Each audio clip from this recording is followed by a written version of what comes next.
Welcome to the Las Vegasville podcast, brought to you by Jump Studios, where we cover topics related to everything happening around Sin City, including the social media scene, food, and a whole lot more. We'll be featuring some of the most popular accounts around the city, talk about their success in Vegas and beyond. I'm your host, Philip Zhang, aka Las Vegas Phil.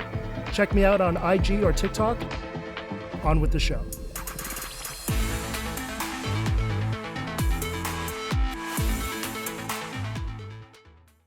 So welcome to Las Vegasville Podcast 2.0. I never thought this day would ever happen, and I'm super happy to be here with Jump Studios.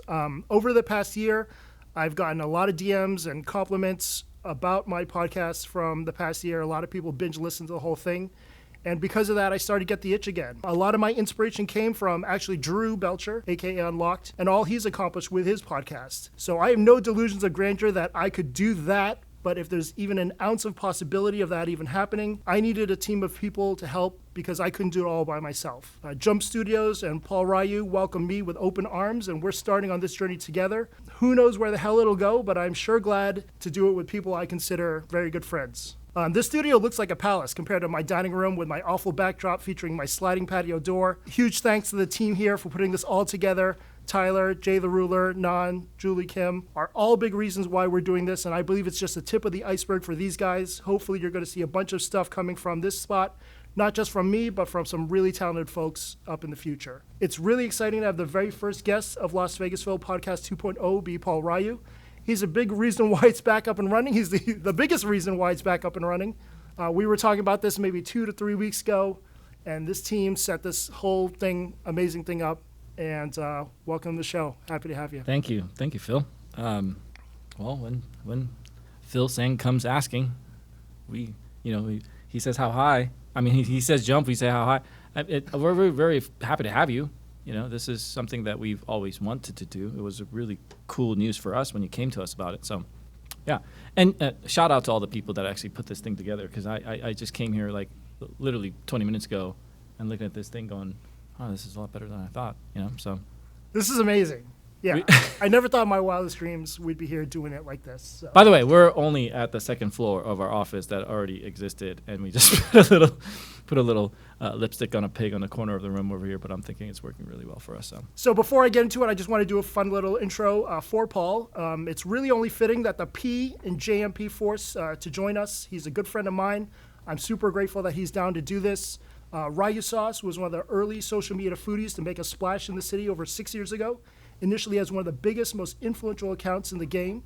He's still all that, but now you can add entrepreneur, visionary, fearless leader to the whole thing, as him, his wife Mindy Rogers, and Jeremy Witt started Jump Force over 3 years ago. And it is indisputably the biggest social media company in Las Vegas, handling multiple accounts with a bunch of success stories, from local mom and pop restaurants to national lifestyle and food and beverage brands and big companies none of the other smaller media companies like myself could even handle, like Station Casinos. With over 267K followers on IG, 116K on TikTok, Paul Ryu, it's great to have you on the show. It's actually been about a year since we did our first episode. Mm-hmm. About a year already? Wow. Yeah. You had 82K followers on IG this time last year. And really? Wow. Yeah, okay. Yeah, and we didn't even mention TikTok. Right. No, that's not. Yeah. But lots has changed over the past year, just overall in the social media scene. I look back on my old episodes and love how it's kind of like a time capsule, capturing moments in time from some of the biggest and brightest in social media. I'm just listening to intros and the number of followers of the show. Lots of new faces have popped up over the last year that have splashed onto the scene, pushing their personal brand more than anything else, which I think is a smart way to go. Me too. Yeah, it makes them more versatile to covering everything in Vegas versus someone like me who just primarily does food and some other random stuff like flying in an airplane. One other thing I've noticed recently, I think a lot of people, including myself, wrote off Instagram thinking it had seen its best days, but it's kind of made a strong comeback in recent months due to the bonus plays for Reels. It's paying more than TikTok, and a lot of my friends have really stepped up their IG game, notably like Lindsay, aka the Las Vegas Foodie, who ramped up the number of posts she did a day, racked up thousands of bucks and tons of new followers. She told me she got 35K followers in the past month, posting 3 times a day. We've got a lot of people kicking the 100K follower door down like it's nothing. Jen G at Vegas Starfish, who's the hottest account at the moment. We plan to have her on for an upcoming episode. And then others like Daniel Leo and Greg Las Vegas and several others who have leapfrogged a bunch of accounts with a super engaging content that covers everything Vegas. It's a really fucking exciting time in social media, and honestly, the more the merrier. This isn't a competition. This is camaraderie, and we all benefit when one of us does well. Tons of people following start digging into what else is out there and who else is doing more interesting stuff. Paul, what has been the social media scene like for you? What do you think about the past year and what's changed for you guys? I'm actually learning a lot from the things that you actually just said. I feel like I lack on keeping up with what's happening to other people's accounts and who's passing up what and what kind of momentum that person is getting, unless it's like obvious. You know, I just saw Daniel Leo's account and a couple other ones that is just blowing up. So I see those, but you know, the last 1 year for me has been significant, and for the company has been really crazy. And I only think that because I feel like I'm in my small little tunnel of my own work, and that's exactly what's happening in my life. And I feel like I look up out of nowhere, and everybody else is killing it. So I wouldn't really be the expert on what's going on in the whole industry, but in our world and what has happened in my account in the last 1 year has been crazy. I wish I had the discipline to post 3 times a day, because if that was the case, I would actually like to go there. It's just I'm lazy. Yeah, she's made more in the past month than I have in my entire TikTok existence. Are those newly edited videos, or are they existing videos No, that were?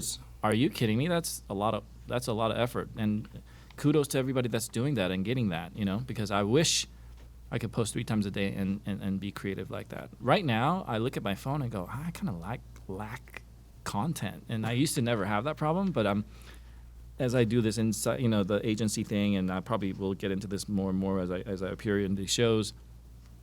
I'm taking a back seat on a lot of those shoots. So, yeah, I mean, now my goal is more action, less meetings, and I want to go get more cool content that's not even my clients, and start working on that. But hey, however you like, and your TikTok growth alone is crazy for last 1 year, right? Yeah, and it had everything to do with the podcast. I was What? never popular. I was never comfortable with listening to my voice, doing the voiceovers. It wasn't until I had to edit all the podcasts myself, constantly listening to my fucking voice over and over again, that I just got over the idea of doing the voiceover.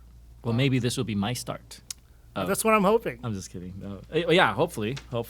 Yeah. And I, you know, for me, I appreciate you starting this here. When you called me about this, I was literally screaming in my chair. I'm like, yes, that's exactly what I want to do, and I want to kind of put my time into this and effort into this. Although it was right at the time where we all don't have that much time, you know, and you agree to that, and everyone that's in our crew pretty much notices that. But this is something that we really, deep down in my heart, want to do. So, welcome, man. This is going to be great. Yeah, I like the vibe already. I like the people who are watching us. There's like a little audience here that's a little different, you know. And I feel like I'm a lot more official than not. This feels really. But this is by far my first podcast that I'm kind of involved in on the back end, and it's cool to see from 0 to 10 what happens, you know. Shout out to like guys like Tristan, who's my son, bro. I have a 20-year-old son that's involved in this project. Pretty amazing. Yeah, it's a family affair. The only real time I wanted to have my podcast back for almost like an emergency session was in December of 2021, when Paul posted what became one of the biggest reels of all time on Instagram. I'll let Paul get into that and give a little detail onto what happened there. You know what? God, you would think that I would like put a lot of energy into this one post and know a lot about it and like have all these emotions about it, but I really don't. A lot of people ask me to see the stats and stuff. I showed it to them, and I get just as shocked as them when I see it, because I really don't think about it as much. If anything, I feel like right now, and I'll tell you, and I'm just giving you the end result. Right now, I'm trying to keep up with all the new followers that I gained from that post to not lose them.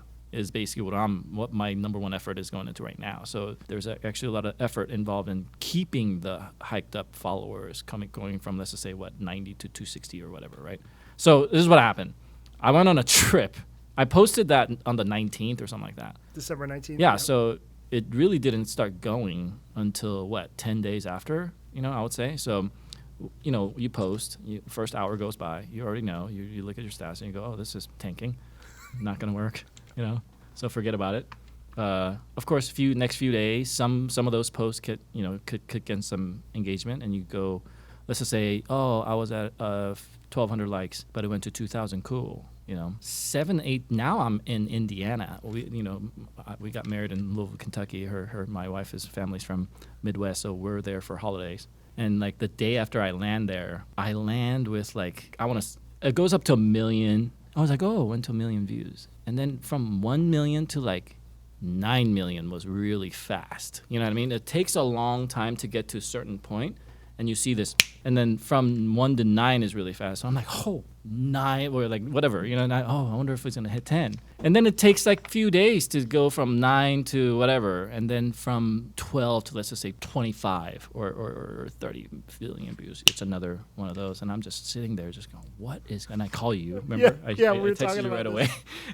I'm like, what is going on? This is by far the biggest reel that I've ever done, and that's only at like what, 20 mil, something like 20-something million views. I'm just freaking out already. Yeah, which is nothing to. I mean, that is the crowning achievement for most Instagram accounts would be 20 million. Well, and then I kept taking screenshot of it, remember? And I started posting on the story, and I thought that was like the most douchebag thing to do, but I literally had to write in the captions that I'm just posting this just because I am just as shocked as everybody else that is seeing this, and I just kind of kept. So it was like 1 million visits a day, or like a couple million a day, or something like that. Yeah, right? They were coming, and then it just kept going. It just didn't stop, and I could see like one day would be one set of comments in one language, and the next day will be another language and one set of. So I can kind World of see tour. where this post is going and where they're putting it. And as another 10 million views come, certain set of language, comments come in and stuff like that. So this is when I started realizing that the people who tells me, the client that sits down and say, hey, I know the guy that created an app that tells you the best time of the day to post on your account. I'm like, does it account for all those 9-day delays on my? Yeah. Like what? Yeah, are they Morpheus from The Matrix? 'Cause Like the what? That fuck? doesn't make any Yeah. sense to me, because that has not. It doesn't even go with the experience that I had from a. You know what I mean? Yeah. I don't think it works that way. So. It took me days. It took me like 2 weeks. How long did it go? Like I was posting every day, Forever. and it just wouldn't stop Yeah. until it went over 100 million views. Yeah. And then I started going, okay, what is the most viewed? Because by the time you hit 100 million views, you've passed up Kylie Jenner. Yeah, you look at the You know, like, Kardashian stuff. to compare it Kardashian to. stuff Yeah, first, and you go, how nothing many are else. they getting? And then you pass that up, and you go, okay, well, what's the top? So you look it up, and there's like a few lists that tells you, in 2020, and you look it up, and I think it's like number 7 at 128. It's topped Unbelievable. off at 128. Yeah, I can share you the current stats because I checked it last night. 4.72 million likes, 128 million views for the Cali Bombs Onion Bomb, which is basically a bloomin' onion to the nth degree. You started around 98K, you passed 100K, then you passed 200K, then you passed 250K. People who would normally do celebration posts for this stuff, you were just blowing right past them. I had a 100K idea with Mindy when it hit 100K. And then I woke up thinking, what am I going to do for 200K now? You know what I mean? Like, and then 200K passed by while I'm eating turkey in Midwest, during the holidays. And it's just passing me up. And I can't do any shout outs or anything. And then it passed 250, I think. It passed 250, right? And it passed, stayed like 260 or something like that. Yeah, you're sitting at 267 today. And then ever since then, I've been trying to pass 266. For months. Oh, really? Because you gain a lot, and I thought if you gain that many followers and your feed is semi-relative to the post that went viral, you would keep them. There's a lot of ups and downs, so I lose a lot while I gain a lot right now. So it's ups and downs. So I was at 266, 267, 266, 266, 267. Right now it's on the uptick, which is great. And I've been tanking on the engagement. I don't know if everybody else is doing that, but I've been really low on engagement on Instagram. So It's just the ebbs and flows of social media. You can't get too high or too low. When I don't really that care stuff about happens. that as much. All you gotta do is just be consistent, and something's gonna hit. The content's too I genuinely like making these videos. I genuinely like shooting it. Some people might say, oh, your video's too long. I like making my videos the way that I make it. And I like music, putting into it. I just take joy in creating it. So goes great, goes bad.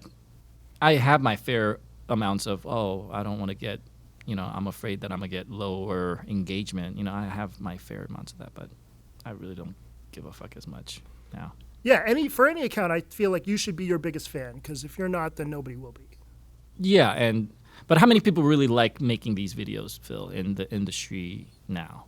You know what I mean? Really? I don't know. I've never talked about someone who disliked. That exists? I feel like a lot of it is now not coming from the pure. Me too, though, dude.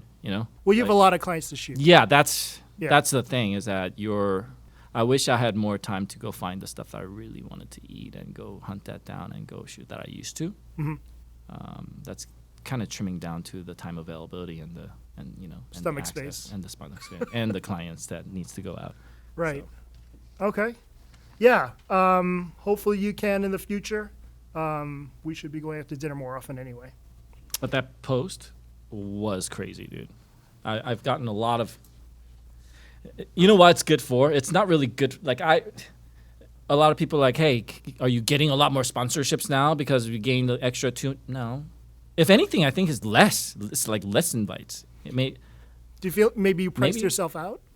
I don't really price myself as much on sponsorship posts as much as us talking to a client about taking their retainer for the entire social media package. So I don't even know if it's that. Maybe it's people think that I'm going to charge more now because they assume that, and I don't know. I feel like it's less. So now I'm like, I want to go attack my content and I'll go get it, and stop waiting for somebody to call me and, stuff like that. So I think I'm going sideways. No, that's cool. We're going to kind of go blow through some random questions with Paul right now. You've marketed a ton of stuff over the years. What's the one thing you've looked back and been like, what the fuck? I ran an IG account for an apartment complex geared towards stoners and people with big dogs for 6 months. Oh, God, you don't want me to go there, dude. I have a lot of these. If that doesn't work, if you don't want to hurt any feelings, I mean, can you remember maybe one of the craziest Well, it's not things what- you've ever been pitched? Wow. Okay. All right. I guys are laughing in the background because they already know, this is a sensitive topic for us.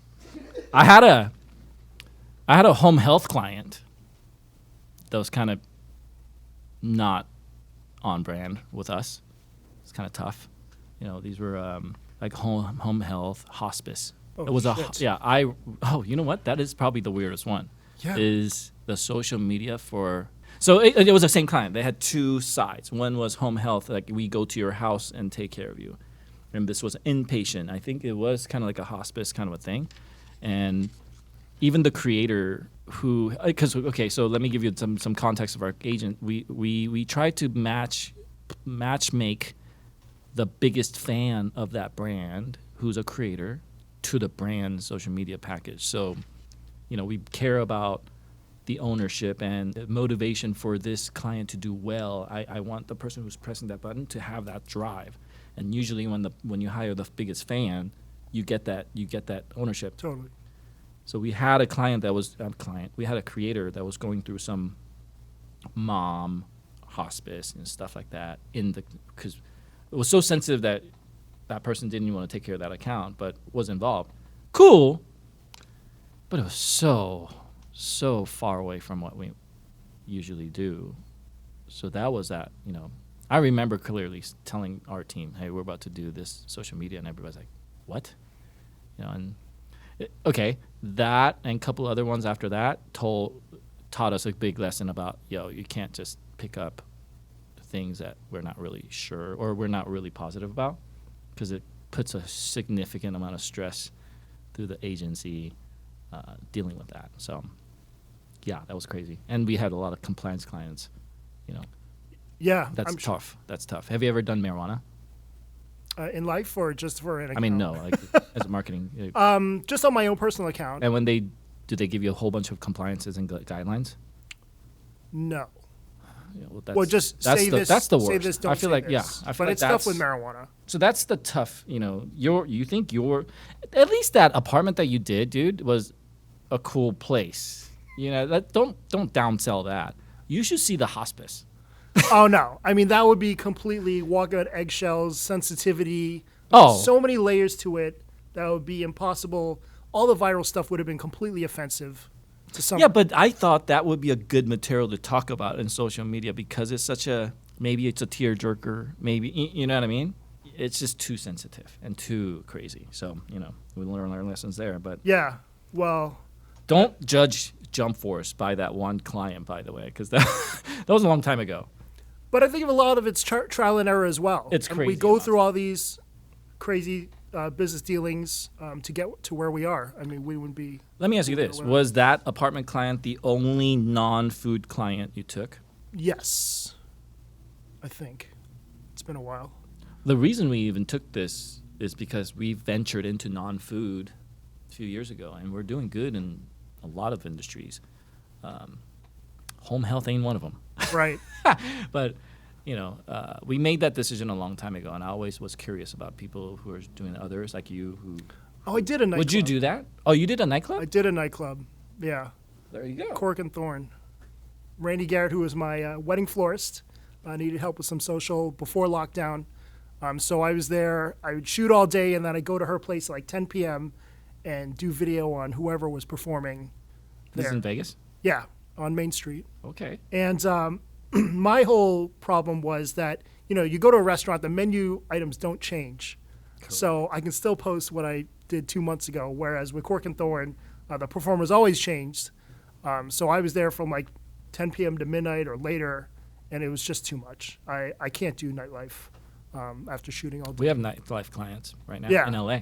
Yeah, well, you have the team to do it. So, yeah. Tell me about that foray into nightlife. I mean, what's that been like? It's been different. Every time we go into another industry, it's a little bit of a learning curve, and that's, you have to have a team that welcomes that rather than, is against it. We have a crew that will attack it, even though we don't know too much. We've been very successful at taking industries that we don't know anything about, and just implementing our playbook that we know, and been really successful at a few of them. Just like the Illuminate account from 0 to 235,000 in like 4 months. Amazing, Stuff yeah. like that. So we try. Some of them work out, some of them don't. Nightlife is something that we're trying right now. For the first one of the OG Latin nightclubs in LA. It's called Conga Room. Shout out to Conga Room. But yeah, there's challenges. Fresh content going in there.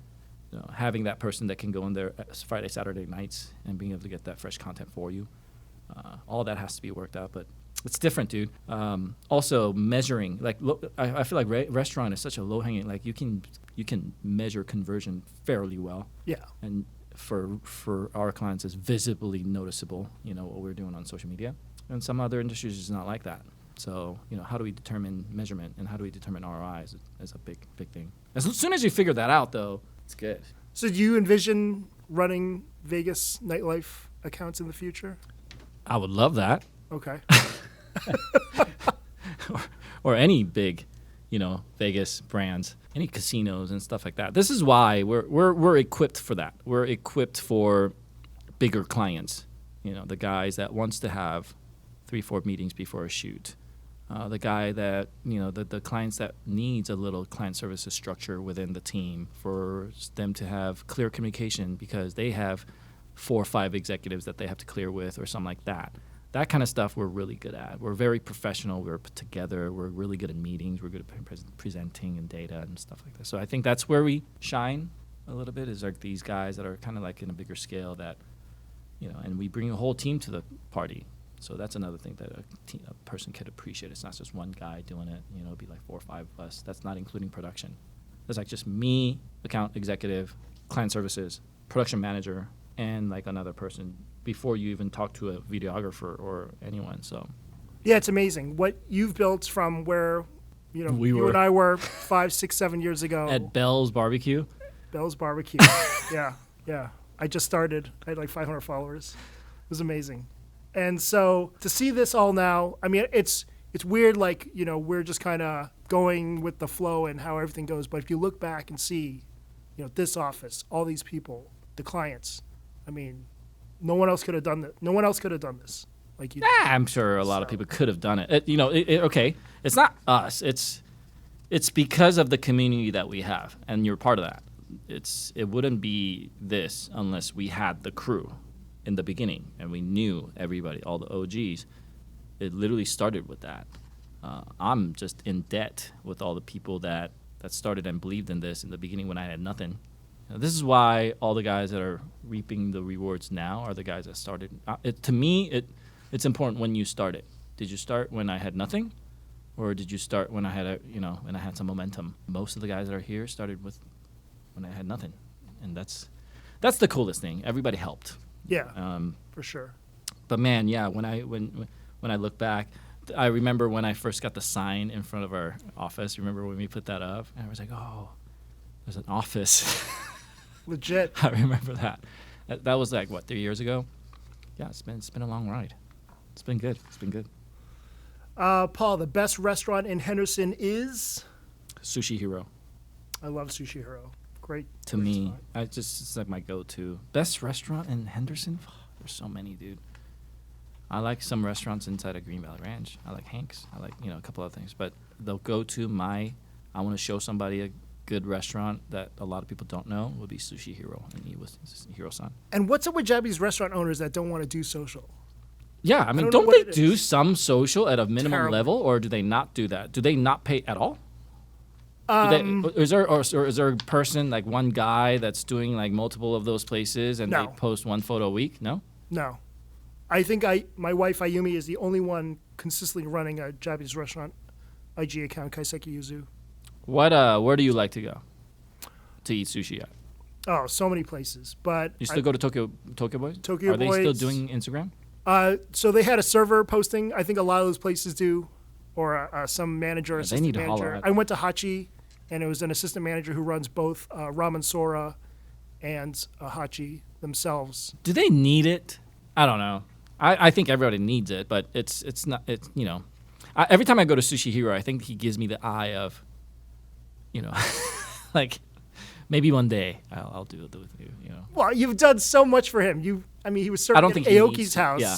I mean, come That on. was the coolest day. That was amazing. I took him to Steve's house, and he actually rolled there, and he jumped into the pit and all that. That was awesome. Yeah. But man, that's like just a help. You're just there to help. I'm not there to take business or anything like that. I go there and just eat. I don't even take content when I eat there. Right, but you posted stories. I mean, you've changed. I've taken the best of the best there. Yeah. Like if Soy, Ashy, all the people that come from LA and visit Christopher. us, I like low key take them there to Yeah. eat. We go everywhere else to shoot, and then we go eat there. Aside from Steve Aoki, what's the best interaction you've had with a famous person? Not much. No? We had a really cool moment with the Breaking Bad guys at the Mezcal event. We were the first ones, and we had maybe 3 minutes to talk with them because we were the first ones, and they were waiting and everything had to get ready.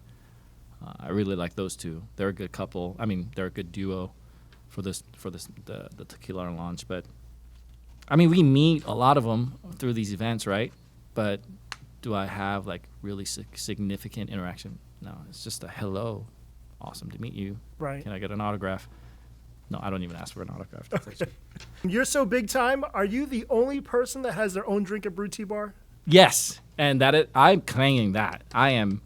That's that one thing that I would like to claim, is that I do have a drink at Brew Tea Bar and nobody else does. And what's the drink again? Because I had it called- once, maybe when it came out, but It's called Ryu Special.